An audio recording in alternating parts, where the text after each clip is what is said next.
चलिए बच्चों देखो इस क्वेश्चन को, क्वेश्चन नंबर 26 को देखते हैं, पढ़िए इसको क्या कह रहे हैं। अ डाई, हर जगह तो पता नहीं डाइस को क्या हो गया, डाई डाई लिख गया है। ठीक है, ये क्या है, डाइस है। डाइस मतलब जो हमारा गुटका होता है जिससे हम लूडो खेलते हैं उसको डाइस कहते हैं। अ डाइस इज थ्रोन ट्वाइस, दो बार फेंका जाता है।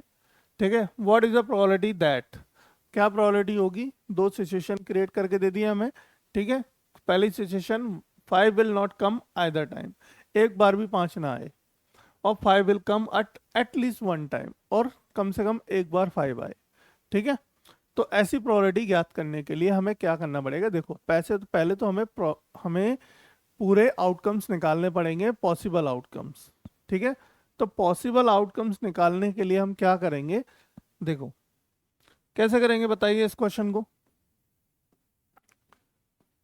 अगर किसी बच्चे को पता है तो। देखो इसको करने का तरीका है हमारे पास। पहले तो देखो एक, जब एक डाइस को हम वन डाइस, एक डाइस को हम जब फेंकते हैं तो उसके पॉसिबल आउटकम्स होते हैं 6, यानी 1 2 3 4 5 6। एक आ सकता है, दो आ सकता है, तीन या चार या पांच या छह आ सकता है। एक डाइस के फेंकने पे ऐसी सिचुएशन बन सकती है। अब सिमिलरली जब दूसरा डाइस फेंका जाएगा तो वो भी छह आएंगे, लेकिन दोनों की सिचुएशन में जब हम मिला देंगे तो कैसी सिचुएशन बनेगी, देखो ऐसे बनेगा कुछ, टू डाइस। ठीक है, कॉम्बिनेशन निकाल देते हैं।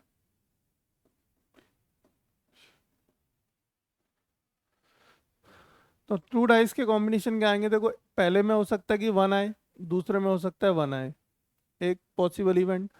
पहले में हो सकता है वन आए, दूसरे में हो सकता है दो आए, एक पॉसिबल इवेंट।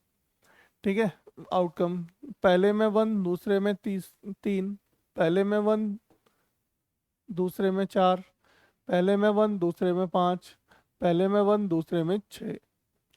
तो इस तरीके से छः बने। तो इसी प्रकार छः हमारे, छः छिंग 36, 36 पॉसिबल इवेंट बनेंगे हमारे इसके अंदर। कितने बनेंगे, 36 पॉसिबल इवेंट बनेंगे।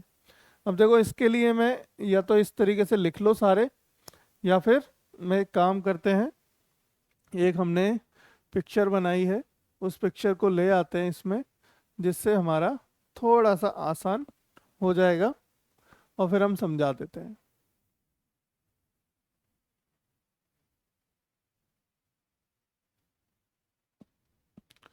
ये देखिए,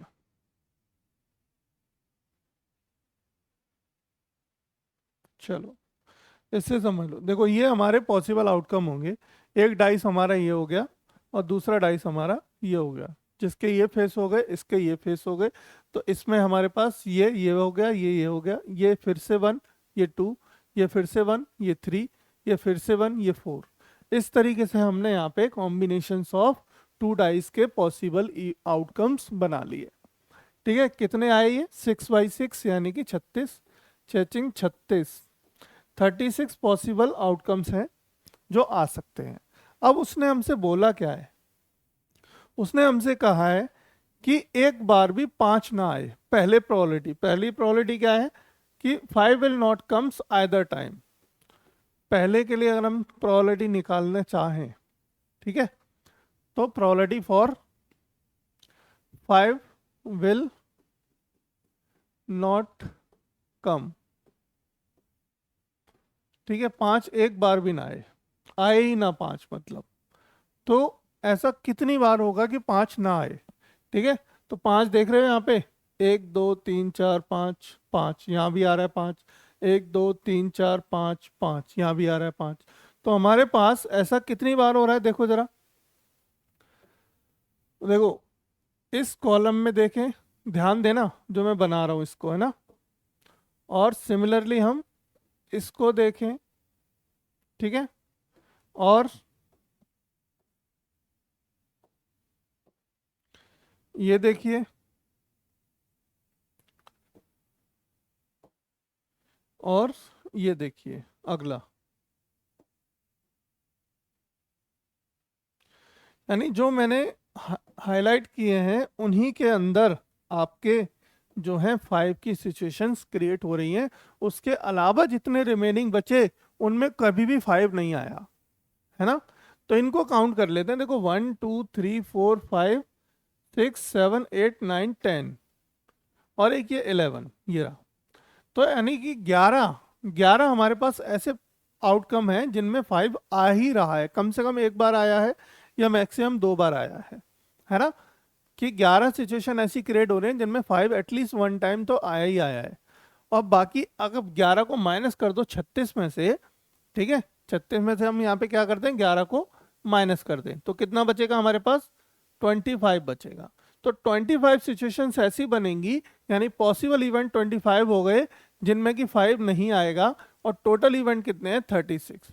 तो पहला आंसर मिल गया, वी हैव, पहला आंसर आ गया 25/26। ऑप्शन नंबर सी इसका राइट आंसर होगा, जिस तरीके से हमें दिखाई दे गया आंसर पहले ही। ठीक है, पहला आंसर निकालते ही हमारे पास पहला आंसर आ गया। दूसरा पॉइंट को देखें अगर आप, तो probability of 5 will come at least once, 5 will come at least once, कम से कम एक बार आए। तो कम से कम एक बार आने के लिए 5 का क्या होगा, देखो कम से कम एक बार 5 कब आएगा, जब इन सिचुएशंस में अगर ध्यान दो तो 11 ही बार ऐसी सिचुएशन ऐसी बनेगी जिसमें 5 क्या होगा, एटलीस्ट एक बार आया है, और टोटल सिचुएशन 36। तो 11/36 हमारा ये भी आंसर आ गया, ये भी आंसर आ गया। तो स्टेटमेंट आप लिख लेना, ठीक है, और इनको दोबारा दोबारा भी लिख सकते हो कि possible outcomes for situation second के लिए आप ये वहां पे पेज में लिख दोगे 5,1 5,5 5,3 5,4 5,5 5,6 1,5 2,5 3,5 4,5 6,5। तो इस तरीके से वहां लिख देंगे। तो टोटल काउंट करेंगे, फिर लिख देंगे total possible outcomes is equal to 11। Then total number of outcomes is, total number outcome is 36। Then probability आप निकाल देंगे, कैलकुलेट कर देंगे, इस तरीके से लिख के आंसर कर देंगे। ठीक है, अब देखो अगर एक सिचुएशन में यहाँ क्रिएट कर दूं, तीसरी सिचुएशन मैंने क्रिएट कर दी कि 5 will come up at least 2 time, कितनी बार, कम से कम 2 बार आए। तो 2 बार कब आएगा, तो देखो 2 बार सिर्फ और सिर्फ एक बार आएगा, 2 बार 5 सिर्फ और सिर्फ एक ही बार आएगा। तो इसकी प्रोबेबिलिटी क्या होगी, probability of 5 will come at least 2 time. तो 2 टाइम कब आएगा, जब हमारे पास 1 टाइम, एक ही बार ऐसी सिचुएशन बनी, 1/36 हमारा इसका आंसर हो जाएगा, ऐसी सिचुएशन। तो इसमें बहुत सारी सिचुएशंस हम क्रिएट कर सकते हैं और ऐसे ही प्रोबेबिलिटी हम कैलकुलेट करते रहेंगे। ठीक है, तो प्रोबेबिलिटी के अंदर सबसे मोस्ट इंपोर्टेंट पार्ट यही है कि आपने क्या है कि पॉसिबल आउटकम निकाल लो और टोटल आउटकम निकाल लो, आपका आंसर हो जाएगा कोई भी बिना दिक्कत के। ठीक है,